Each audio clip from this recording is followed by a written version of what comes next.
Nakahuli. Nakahuli ka ng bubuwit. Saan na ba yun?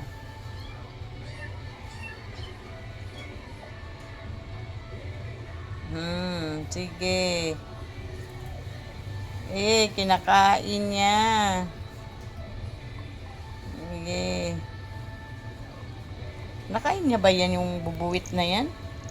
O pinaglalaruan lang? Yan o. Nakain yung bubuwit eh. Yan, sige.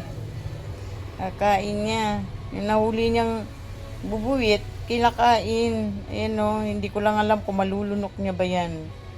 Oh, yan o, puro pisat-pisat na. Oh, sige.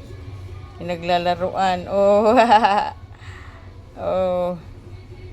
Very good ka ngayon. Pati ipis, inano mo rin. Thank you. Kasi masisira yung mga paninda natin pag hindi mo. Ayan ha.